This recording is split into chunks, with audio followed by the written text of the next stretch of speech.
नमस्ते to all of you. My name is Jyotika Chandra. और हमने जो है वो 4-5 लेक्चर से अपना इलेक्ट्रिसिटी जो है वो स्टार्ट किया हुआ था क्लास 10th का, है ना। और लास्ट लेक्चर में हमने जो है वो सीरीज रेजिस्टर्स को अगर हम सीरीज कॉम्बिनेशन में लगाएंगे या फिर पैरेलल कॉम्बिनेशन में लगाएंगे तो हमारा जो इक्विवेलेंट रेजिस्टेंस होगा वो क्या होगा, वो हम जो है वो अब तक समझ चुके हैं। ठीक है। और अगर आपने उन वीडियोस को नहीं देखा है तो पहले प्लीज उन वीडियोस को देखें, नहीं तो आपको ये लेक्चर नहीं समझ आएगा। ठीक है। तो अब जरा अब आगे बढ़ते हैं कि हमने लास्ट लेक्चर में जो है वो सीरीज कॉम्बिनेशन के बारे में और पैरेलल कॉम्बिनेशन के बारे में जो है वो पढ़ा था। ठीक है। तो सबसे पहले जो रेजिस्टर्स को अगर हम सीरीज कॉम्बिनेशन में लगा लेंगे तो उनसे रिलेटेड एक न्यूमेरिकल करते हैं जो आपकी एनसीईआरटी में दिया हुआ है, विच इज एग्जाम्पल है 12.7। ठीक है। तो जरा आप समझते हैं कि ये क्या कह रहा है हमसे। Okay, so let's start. एक इलेक्ट्रिक लैंप है जिसका रेजिस्टेंस जो है वो 20 ओम है। ओके, चलो जरा मैं एक सर्किट बना के दिखाई देती हूँ आपको। एक सर्किट है आपका ये रहा। ठीक है। एक इलेक्ट्रिक लैंप है, उसका रेजिस्टेंस जो है वो 20 ओम है। ठीक है। लैंप अब समझ लीजिए इस टाइप का है, बल्ब टाइप है। ओके। अब एक इलेक्ट्रिक लैंप है, उसका जो रेजिस्टेंस है आपका 20 ओम है। लेट इसका जो रेजिस्टेंस है आपका 20 ओम है। ठीक है। और एक कंडक्टर लगा हुआ है, उसका जो रेजिस्टेंस है वो दे रखा है आपको 4 ओम। ठीक है। तो मैंने सपोज मान लीजिए रेजिस्टेंस जो है वो इस टाइप से बना लिया। ये कंडक्टर है, इसका जो रेजिस्टेंस दे रखा है आपको 4 ओम दे रखा है। लेट की इस रेजिस्टेंस को जो है वो मैंने मान लिया अपनी तरफ से कि ये R2 है। ठीक है। और R2 कितना दे रखा है आपको, वो दे रखा है आपको 4 ओम। ठीक है। इसको जो है वो कनेक्ट कर रखा है 6 वोल्टेज की बैटरी से। ठीक है। तो हम भी ऐसे कनेक्ट कर देते हैं। ये रहा एक 6 वोल्टेज की बैटरी। ठीक है। और इसको जो है वो कनेक्ट कर दिया मैंने। ठीक है। ये बैटरी का पॉजिटिव टर्मिनल, बैटरी का नेगेटिव टर्मिनल। ओके। तो पहला क्या पूछा है इसने, आप ये बताइए the total resistance of the circuit. इस पूरे सर्किट का जो टोटल रेजिस्टेंस है वो क्या है, तो अब हमको वो निकालना है। ठीक है। तो सीरीज कॉम्बिनेशन में इस टाइप से लगाते हैं ना। आप इस चीज का ध्यान रखना है कि हर एक जो कंडक्टर होता है, हर एक अप्लायंस होता है, उसका खुद का जो है वो इंट्रिंसिक, खुद का जो है वो रेजिस्टेंस होता है।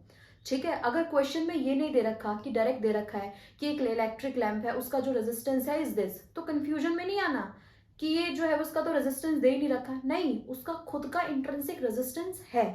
ठीक है। कंफ्यूजन में नहीं होना है उसमें। ठीक है। अब उसका जो रेजिस्टेंस दे रखा है आपको 20 ओम दे रखा है एंड 4 ओम दे रखा है। ओके। अब इसने क्या पूछा है कि टोटल रेजिस्टेंस बताइए कि क्या होगा, तो चलो जरा फाइंड आउट करते हैं। ठीक है। हियर इज द सॉल्यूशन ए का। ठीक है। तो सबसे पहले बहुत सिंपल है, अगर हमारे रेजिस्टर्स जो है वो सीरीज में लगे हुए हैं, ठीक है, तो सीधे सीधे आप उनको जो है वो ऐड कर दीजिए। रेजिस्टेंस जो होता है ना सीरीज में, RS, वो क्या होता है, सिंपली आप जितने भी रेजिस्टेंस दे रखे हैं R1 plus R2 and so on, उनको जो है वो सिंपली जो है वो ऐड करते चले जाइए। ठीक है। अब मैंने क्या कर दिया, रेजिस्टेंस R1 मेरे को क्या दे रखा है, 20 ओम दे रखा है, मैं यहाँ पे 20 पुट कर दूंगी। ठीक है। रेजिस्टेंस R2 कितना दे रखा है आपको, 4 ओम दे रखा है, सिंपल है, 4 पुट कर दूंगी।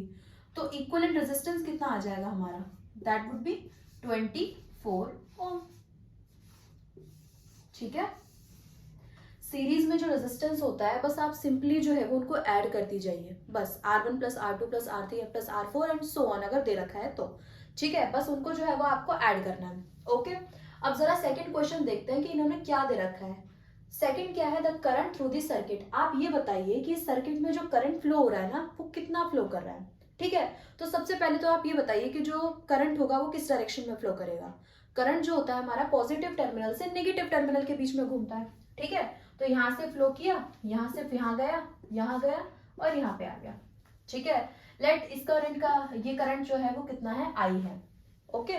तो जरा लगाते हैं B। ठीक है। तो according to Ohm's law, Ohm's law क्या बोलती है, ओम्स लॉ ये बोलती है कि V is equal to IR, है ना, by Ohm's law. V is equal to I into R होता है। ठीक है। अब इसमें आपको दे रखा है कि वोल्टेज कितनी है आपकी, 6 वोल्ट है। ठीक है। गिवन क्या है आपको, आपको गिवन है कि आपकी जो वोल्टेज है that is V is equal to 6 volt, और क्या बोल रखा है, इक्विवेलेंट रेजिस्टेंस आपने निकाल ही लिया है RS, वो कितना दे रखा है आपको 24 ओम दे रखा है। अब इन्होंने क्या पूछा है आपसे, उन्होंने पूछा है कि आप ये बताइए इसमें करंट कितना फ्लो कर रहा है। ठीक है, तो करंट कैसे निकालेंगे, V is equal to IR होता है, तो यहां से क्या हो जाएगा हमारा, यहां से I is equal to V upon R हो जाएगा।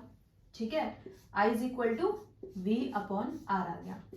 ठीक है, अब क्या कर दिया, वोल्टेज जो दे रखी है वो पुट कर दी मैंने 24, रेजिस्टेंस कितना दे रखा है हमें, वोल्टेज कितनी दे रखी है हमें 6 वोल्ट दे रखी है, सॉरी इसको 6 लिखिए, और रेजिस्टेंस निकला है ना हमारे 24 ओम, तो यहाँ पे क्या कर दिया मैंने 24 ओम पुट कर दिया, तो करंट कितना आ गया हमारा इतना। तो इसको सॉल्व करके आपको अप्रोक्सीमेटली 0.25 एम्पियर आ जाएगा। ठीक है, क्लियर, ये हो गया। अब जरा आगे बढ़ते हैं कि इसमें थर्ड भी पॉइंट दे रखा है, थर्ड क्वेश्चन भी पूछ रखा है आपसे कि सी बताओ वो क्या है। ओके, चलो आगे बढ़ते हैं। तो अब जरा ये तीसरा जो पॉइंट है या फिर क्वेश्चन है, ये हमसे कहना क्या चाह रहा है, ये क्या पूछ रहा है हमसे, ये कह रहा है कि आप ये बताइए the potential difference across the electric lamp and the conductor. इसने इस क्वेश्चन में रिस्पेक्टिवली पूछा है कि आपका जो कंडक्टर है ना, और जो आपका जो मैंने आपको लैंप दे रखा है, आई मीन जो क्वेश्चन में दे रखा है, उनके रिस्पेक्टिव जो है वो, उन दोनों के अलग अलग जो है वो रिस्पेक्टिव जो है वो पोटेंशियल डिफरेंस क्या है, पोटेंशियल डिफरेंस बताइए। ठीक है, तो सबसे पहले लास्ट क्वेश्चन में आपको ये पता चल गया कि पूरे सर्किट में जो करंट फ्लो कर रहा है वो I फ्लो कर रहा है, और वो निकल के आया था हमारा 0.25 एम्पियर। ओके, अब जरा ये बताइए कि ये जो है ना हमारा जो इलेक्ट्रिक लैंप है और ये वाला जो कंडक्टर है, इन दोनों के अक्रॉस जो है वो पोटेंशियल डिफरेंस कितना है, इसके अंदर कितना है, इसके अक्रॉस कितना है, और इसके अक्रॉस कितना है। ठीक है, तो पोटेंशियल डिफरेंस को मेजर करने के लिए हमेशा हम क्या करते हैं, कोई भी जो हमें आई मीन जो कंडक्टर दे रखा है या फिर कोई भी अप्लायंस दे रखा है या फिर रेजिस्टेंस दे रखा है, उसके अक्रॉस जो है हम पैरेलल में रेजिस्टेंस लगाते हैं। ठीक है, सॉरी पैरेलल में जो है वो वोल्ट मीटर लगाते हैं। ठीक है, तो मैंने क्या करा, यहाँ पे जो है वो एक वोल्ट मीटर लगा दिया V1,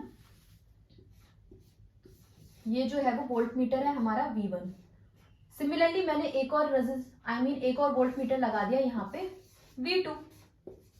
इजी है ना, कोई दिक्कत नहीं है। ये टर्मिनल जो है वो पॉजिटिव है, ये टर्मिनल जो है वो नेगेटिव है। सिमिलरली ये पॉजिटिव हो जाएगा, ये नेगेटिव, ये पॉजिटिव, ये नेगेटिव, ये हो गया।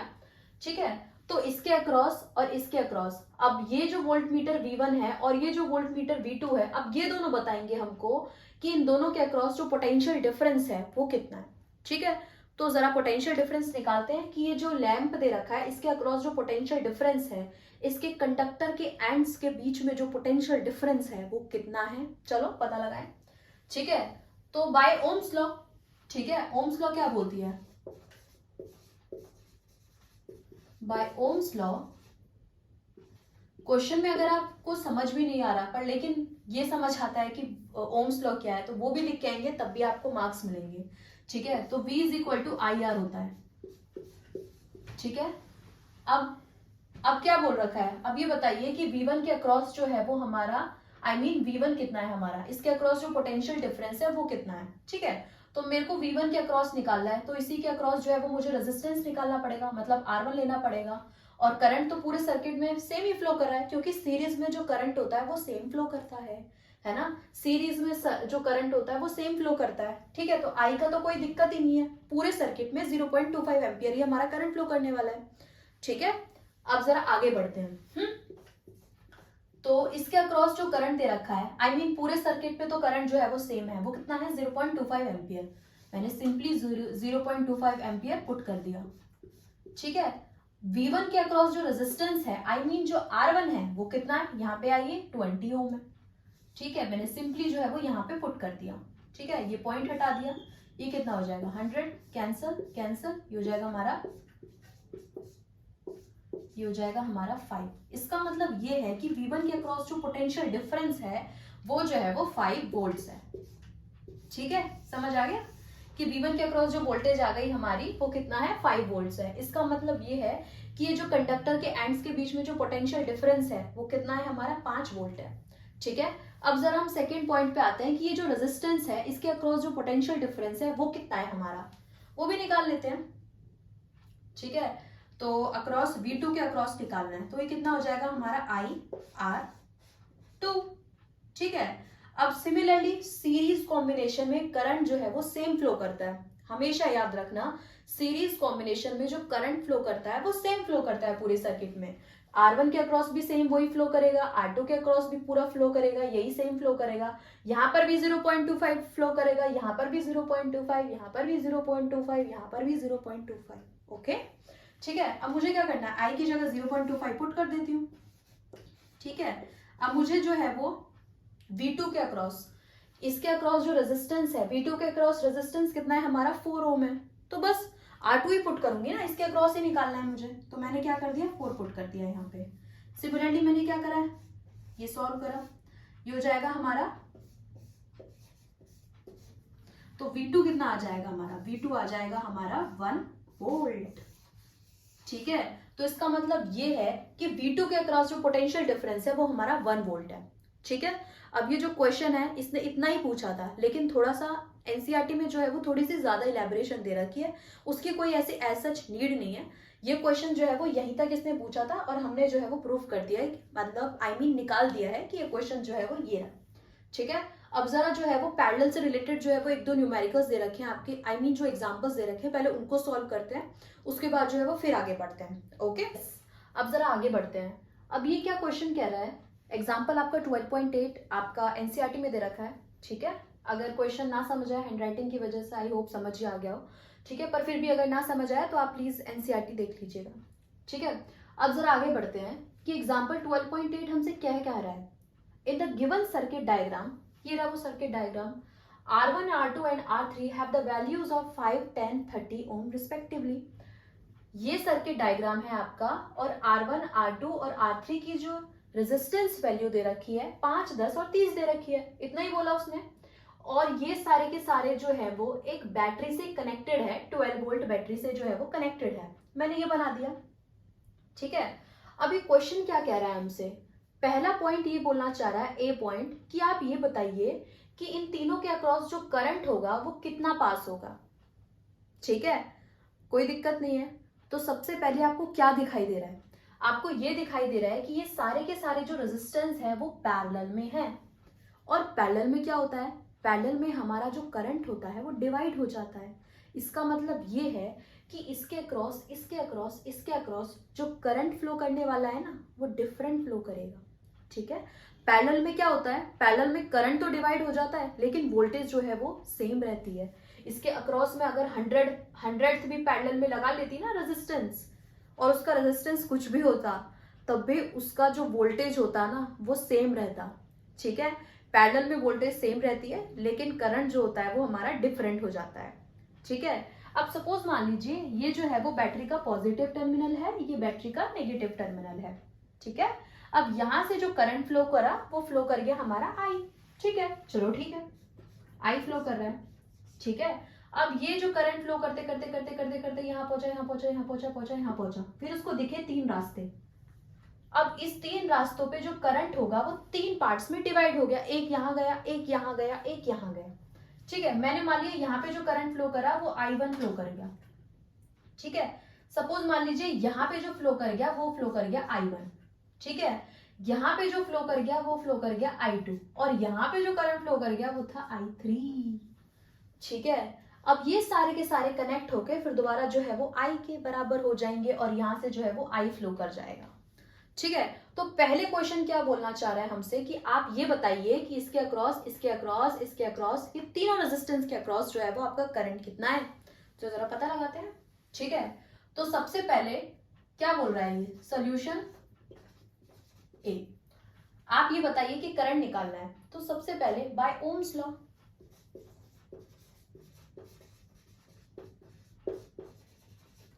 V is equal to I R होता है। निकालना क्या है, हमें करंट निकालना है, that means I is equal to V upon R हो गया।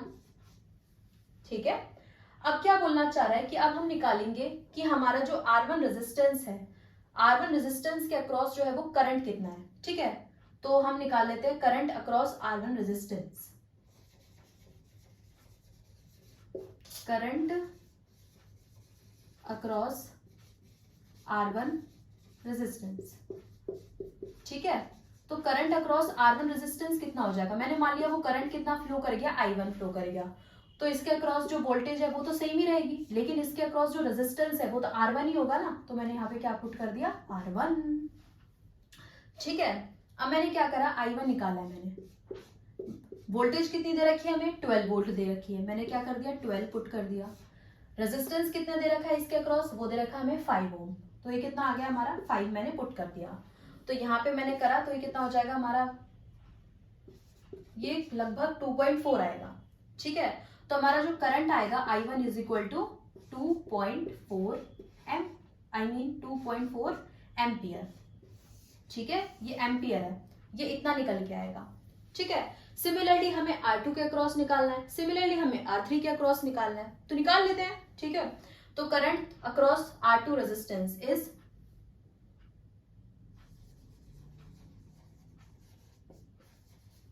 करंट अक्रॉस R2 रेजिस्टेंस कितना हो जाएगा हमारा, वो हो जाएगा हमारा I1 is equal to, sorry, इसके अक्रॉस जो रेजिस्टेंस, इसके अक्रॉस जो करंट है वो मैंने मान लिया जो है वो I2 है। ठीक है। इसके अक्रॉस जो पोटेंशियल है सेम, पैरेलल में तो सेम ही रहेगा, वो तो V ही रहेगा, कोई दिक्कत ही नहीं है, लेकिन I2 के अक्रॉस जो रेजिस्टेंस है वो कितना है हमारा, R2 है, तो मैंने क्या कर दिया, यहाँ पे पुट कर दिया। ठीक है। फिर उसके बाद मैंने क्या करा, वोल्टेज कितनी दे रखी है हमें, 12 दे रखी है, मैंने 12 पुट कर दिया। ठीक है। अब R2 कितना दे रखा है हमें, 10 ओम दे रखा है, मैंने यहाँ पे 10 ओम पुट कर दिया, तो यहां से कितना आ जाएगा हमारा 0.2 एम्पियर। समझे कि I2 जो है वो यहां से जो है वो 0.2 करंट फ्लो कर रहा है, ये जो बीच वाला जो रेजिस्टेंस दे रखा है ना, आई मीन रेजिस्टर दे रखा है ना, इसके अक्रॉस जो करंट फ्लो कर रहा है वो कितना फ्लो कर रहा है, 0.2 फ्लो कर रहा है, और इसके अक्रॉस जो फ्लो कर रहा है, I1 के अक्रॉस जो फ्लो कर रहा है वो कितना फ्लो कर रहा है हमारा, 2.4 फ्लो कर रहा है। ठीक है। अब जरा I3 के अक्रॉस फ्लो कराते हैं, I3 के अक्रॉस देखते हैं कि कितना फ्लो करता है। ठीक है, एक बार मैं इसे मिटा देती हूँ, फिर आगे बढ़ते हैं। R3 के अक्रॉस कितना जो है वो हमारा करंट फ्लो कर रहा है। ठीक है। तो I3 कितना हो जाएगा हमारा, I3 हो जाएगा हमारा V/R3। ठीक है। अब इसके अक्रॉस जो पोटेंशियल है वो कितना है हमारा, 12 वोल्ट है, मैंने पुट कर दिया यहाँ पे 12। ठीक है। इसके अक्रॉस जो रेजिस्टेंस है वो कितना है हमारा, 30 है। ठीक है। तो मैंने यहाँ पे 30 पुट कर दिया, तो उसको सॉल्व करके आप मान लीजिए, ये आएगा आपका 0.4 एम्पियर। ठीक है। अब जरा आगे बढ़ते हैं, बी पॉइंट क्या बोलता है हमसे। ओके। ठीक है। अब सेकंड क्वेश्चन हमसे ये कह रहा है कि आप ये बताइए कि टोटल करंट क्या है सर्किट के अंदर। ठीक है। तो टोटल करंट क्या होगा हमारा, टोटल करंट यहाँ से जो है वो I फ्लो कर गया, और ये I1 पार्ट में, I2 पार्ट में और I3 पार्ट में जो है वो डिस्ट्रीब्यूट हो गया था ना, तो अगर हम इन तीनों को ऐड कर देंगे तो टोटल करंट निकल जाएगा हमारे पूरे सर्किट में जो है वो कितना फ्लो करा। ठीक है। तो अब तक हमारा जो है वो I1 कितना निकला, 2.4, I2 कितना निकला, 1.2, और I3 कितना निकला, 0.4। ठीक है, यही निकाला है ना हमने, तो जरा टोटल करंट निकाल देते हैं। टोटल करंट कितना हो जाएगा हमारा, I is equal to I1 plus I2 plus I3, I1 plus I2 plus I3। ठीक है। इनको सॉल्व करेंगे तो कितना आ जाएगा, ये हो जाएगा 2.4, आई मीन प्लस करेंगे तो कितना आ जाएगा, ये हो जाएगा 1.2 प्लस 0.4, तो ये हो जाएगा हमारा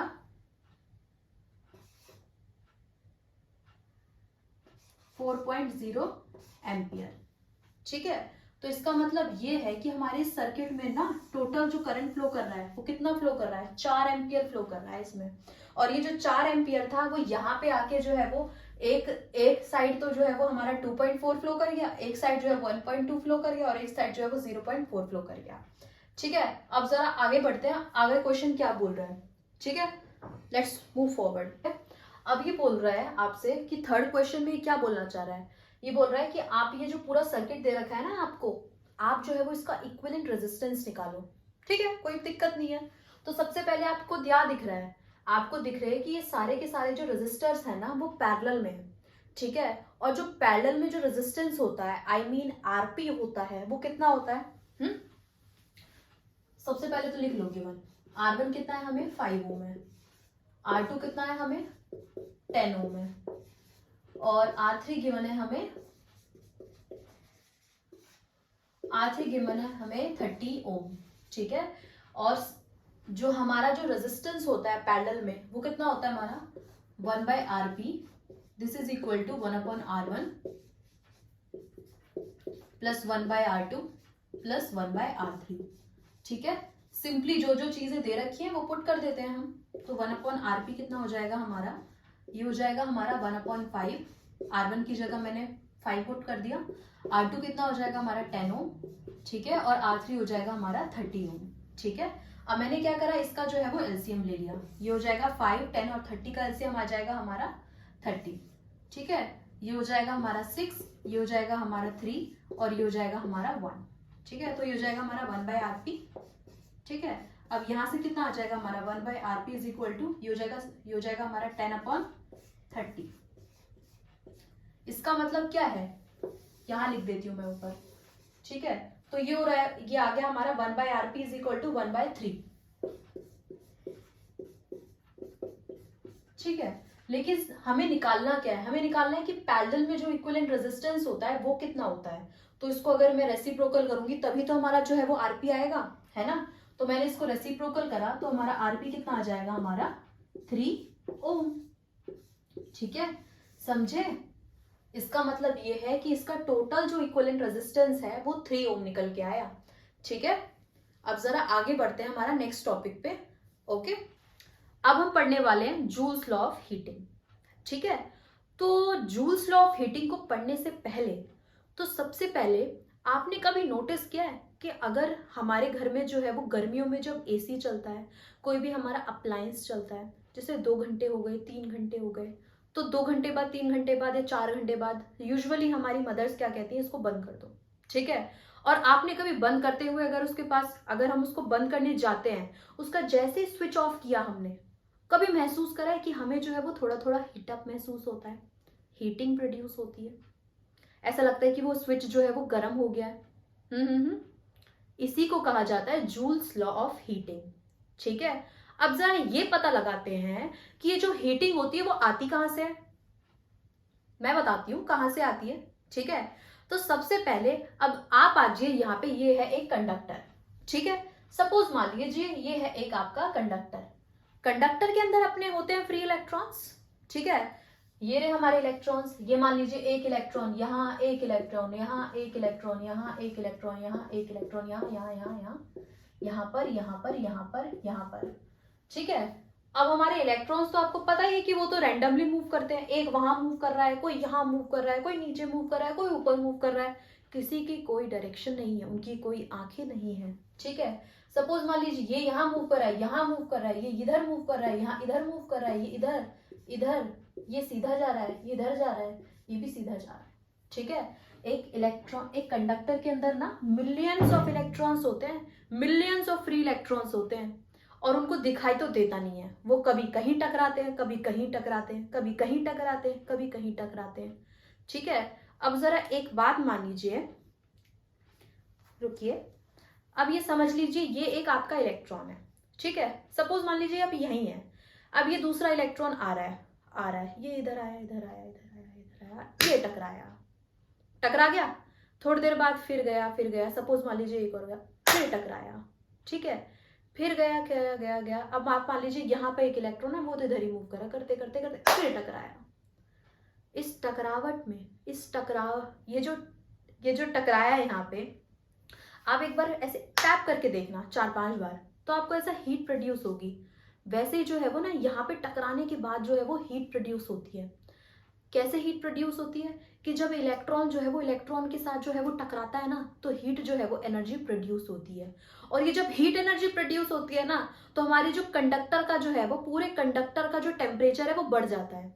इसी को कहा जाता है जूल्स लॉ ऑफ हीटिंग। क्या कहा जाता है? Joules law of heating.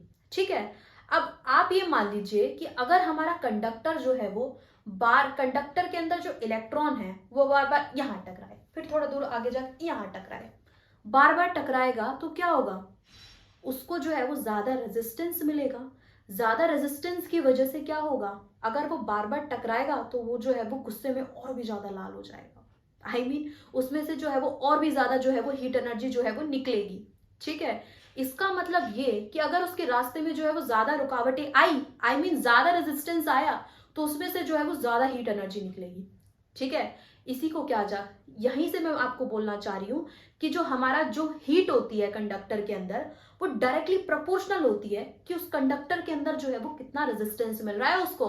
ठीक है, एक तो बात ये है कि हीट जो है वो डायरेक्टली प्रोपोर्शनल है कि आपके कंडक्टर के अंदर उसको कितना बार जो है वो धक्का लगा, मतलब कितना बार जो है वो कितना जो है वो उसको रेजिस्टेंस मिला। ठीक है, एक बात ये होती है कि उसके अंदर जो है वो कितना करंट फ्लो करा। ठीक है, अगर करंट ही नहीं, उसके हीट जो है वो डायरेक्टली प्रोपोर्शनल होती है स्क्वायर ऑफ द करंट के, कि कंडक्टर के अंदर जो है वो कितना करंट जो है वो फ्लो कर रहा है, करंट ही नहीं स्क्वायर ऑफ करंट।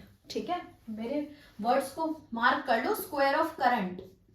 ठीक है, पहले तो उसको कितना रेजिस्टेंस मिला, उसको जो है वो हीट किस बात पे डिपेंड कर रही है कि उसको जो है वो कितना करंट, उस कंडक्टर के अंदर जो है वो कितना करंट जो है वो फ्लो कर रहा है। ठीक है, अब एक और फैक्टर, अब आप ये मान लीजिए कि शुरुआत में मैंने क्या करा, आपने जो है वो चलाया एसी चला लिया, आपने क्या करा 10 मिनट बाद या फिर 15 मिनट बाद गए, जरा जो है वो स्विच को जो है वो टच करके देखा, आपको महसूस होगा इतनी हीट जो है वो उसमें आई नहीं है, गर्म नहीं हुआ वो अभी। ठीक है, अब आप एक काम कीजिए, 15 मिनट तो हो गए, अब एक काम कीजिए आप 3 घंटे बाद जाइए उसे, आपको जो है वो गरम गरम महसूस लगेगा वो। ठीक है, क्यों? इसका मतलब ये है कि टाइम भी एक फैक्टर है हीट प्रोड्यूस होने में। अगर टाइम जो है वो बढ़ेगा तो हमारी जो हीट जो है वो बढ़ जाएगी। ठीक है, टाइम का फैक्टर क्या है कि हीट जो है वो डायरेक्टली प्रोपोर्शनल होती है हमारे टाइम के। ठीक है, ये बोलना चाह रही हूं मैं कि heat is directly proportional to our time. ठीक है, जितना ज्यादा टाइम होगा उतना ज्यादा जो है वो हीट प्रोड्यूस होगी। ओके, अब इन टोटलिटी हम इन सबको जब मैं ऐड कर लूंगी, इन तीनों को जो है वो मैंने ऐड कर लिया, ठीक है, तो हमारा जो हीट आएगी वो कितनी आ जाएगी, हमारी डायरेक्टली प्रोपोर्शनल हो जाएगी I square capital R and T के। ठीक है, where I is the current, I current है ना, करंट, कैपिटल आर क्या है हमारा, रेजिस्टेंस। ठीक है, और तीसरा क्या दे रखा है, टी इज द टाइम, ये टी टाइम है, याद रखना। ठीक है, और this is called joules law of heating. क्या बोला जाएगा, जूल्स लॉ ऑफ हीटिंग। ठीक है, जूल्स लॉ ऑफ हीटिंग। ठीक है, अब आ गया, अब ये तो मैंने आपको समझाने के लिए जो है वो लिख दिया है। ओके, अब जरा प्रॉपर अच्छे तरीके से भी तो लिखना बनता है ना इसको, तो जरा लिखती हूं मैं, फिर बढ़ते हैं। Yes, heat generated in the circuit is directly proportional to the, क्या लिखा है मैंने, करंट के स्क्वायर के बराबर, डायरेक्टली प्रोपोर्शनल है हमारे स्क्वायर ऑफ करंट के, डायरेक्टली प्रोपोर्शनल है हमारे रेजिस्टेंस के, डायरेक्टली प्रोपोर्शनल है हमारा टाइम के, कि कितने टाइम तक हमारा जो है वो कंडक्टर में से जो है वो करंट पास हुआ है। ठीक है, एक तो हमारा हीट जो प्रोड्यूस होगी किसी भी अप्लायंस में, किसी भी कंडक्टर में, वो इस बात पे डिपेंड करेगा कि उसके अंदर जो है वो पहले तो कितना करंट फ्लो कर रहा है, सेकेंड बात कि उसका जो कंडक्टर का खुद का जो रेजिस्टेंस है वो कितना है, और तीसरी बात क्या कि वो जो कंडक्टर में से जो करंट है वो कितनी देर तक फ्लो किया है। हमने कंबाइन कर दिया तो ये आ गया हमारा heat is directly proportional to I square capital R and T. ठीक है, अब जरा ये दो और फॉर्म्स में मैंने लिखा हुआ है, that is H is equal to V I T and H is equal to V square T upon R. ठीक है, अब जरा इन दोनों को और मैं निकाल के दिखा देती हूँ कैसे निकले। ठीक है, तो सबसे पहले तो क्या किया मैंने, देखो ये क्या दे रखा है हमें, हीट, वो दे रखे हमें कैपिटल आई स्क्वायर क्या R T, R and T. ठीक है, अब जरा जो हीट है इस आई को मैं आई इंटू आई लिख सकती हूँ, कैपिटल आर इंटू टी लिख सकती हूँ, बहुत इजी है। ठीक है, और by Ohm's law V is equal to I R होता है ना, V is equal to I R होता है ना, तो यहां से हीट कितनी आ जाएगी हमारी, आई आर की जगह मैंने V पुट करा तो ये कितना हो जाएगा, V इंटू आई इंटू टी, बस आगे पीछे लिख दिया। ठीक है, तो हीट प्रोड्यूस आ गई हमारी वी आई टी। ओके, अब जरा मैं आपको ये और बताती हूँ कि V square T upon R कैसे आया है, ये भी बहुत इजी है। बस आपने क्या करना है, ये जो हीट है, अब हमें पता है कि करंट क्या होता है हमारा, करंट होता है हमारा वी अपॉन आर, यहां से आई कितना आ गया हमारा, वी अपॉन आर।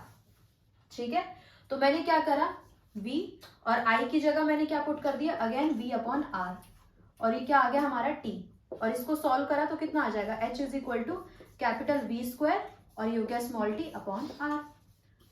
ठीक है, अब ये आपके न्यूमेरिकल्स में काम आएगा। ये दोनों तो आपका बहुत इजीली है, आप निकाल सकते हो, पर लेकिन आपको ये चीज जो है वो हमेशा ध्यान रखनी है। ठीक है, और करंट जो है वो स्क्वायर है, ठीक है, स्क्वायर है, and heat is equal to capital I square R into T. ठीक है, अब जरा इसे एक रिलेटेड एक छोटा सा न्यूमेरिकल कर लेते हैं और इस लेक्चर को खत्म करते हैं। ठीक है, अब क्वेश्चन क्या दे रखा है हमें, 100 joule of heat is produced each second. हर एक सेकेंड में जो है ना 100 जूल ऑफ हीट जो है वो प्रोड्यूस होती है। किससे प्रोड्यूस होती है, each second in a 4 ohm resistance. 4 ohm resistance से जो है वो 100 जूल ऑफ हीट हर एक सेकेंड में जो है वो प्रोड्यूस होती है। ठीक है, और क्वेश्चन ने क्या बोला है, इसने बोला है find the potential difference across the resistor. आप ये बताइए कि उस जो रेजिस्टर है ना, वो जो 4 ओम रेजिस्टर है उसके अक्रॉस जो आपका पोटेंशियल डिफरेंस है वो कितना है। ठीक है, तो सबसे पहले अभी जस्ट थोड़ी देर पहले हमने क्या निकाला है कि जो हीट प्रोड्यूस होती है वो कितना होता है हमारा, V square T upon R के बराबर होती है ना। ठीक है, पहले तो गिवन लिख लेते हैं क्या क्या चीज गिवन है, then H is equal to 100 joule, मैं यहाँ पे पुट कर देती हूँ। ठीक है, टाइम कितना दे रखा है, हर एक सेकेंड में, दैट मीन्स 1 सेकेंड, और रेजिस्टेंस कितना दे रखा है हमें, that is capital R is 4 ओम। ठीक है, अब इसने क्या बोला है कि पोटेंशियल डिफरेंस बताइए आप कितना होगा, बस। तो हीट प्रोड्यूस कितनी होती है हमारी, V square T upon R के इक्वल होती है, V square T upon R के इक्वल होती है। ठीक है, अब मैंने क्या करा, यहाँ पे सॉल्व कर देती हूँ। ठीक है, तो मुझे क्या निकालना है, यहाँ से V स्क्वायर निकालना है, तो मैंने क्या करा, H R को मैं यहाँ पे ले गई तो ये मल्टीप्लाई में आ जाएगा। ठीक है, और T जो है वो मल्टीप्लीकेशन में है तो नीचे डिवाइड में चला जाएगा। ठीक है, और यहाँ पे V स्क्वायर रह जाएगा। ठीक है, अब जो जो चीजें दे रखी है वो सिंपली जो है वो मैं पुट कर देती हूँ। H कितना हमें दे रखा है, 100 जूल। ठीक है, रेजिस्टेंस कितना दे रखा है हमें, 4 ओम। टाइम कितना दे रखा है, 1 सेकेंड दे रखा है, कोई दिक्कत ही नहीं है। This is equal to V square. ठीक है, 100 को 4 से मल्टीप्लाई करूंगी तो कितना हो जाएगा हमारा 400, और ये हो जाएगा हमारा V स्क्वायर के बराबर। ये V स्क्वायर है, यहाँ पे जाके जो है वो रूट में आ जाएगा, तो ये कितना आ जाएगा हमारा 400, this is equal to V। तो यहाँ से कितना आ जाएगा हमारा 20 वोल्ट। दैट मीन्स वो जो पोटेंशियल डिफरेंस कितना होगा हमारा 20 वोल्ट होगा। ठीक है, आई होप आपको ये लेक्चर समझ आया हो। अगर आपको ये लेक्चर्स पसंद आए तो प्लीज लाइक करना, शेयर करना एंड सब्सक्राइब करना, and thank you for watching.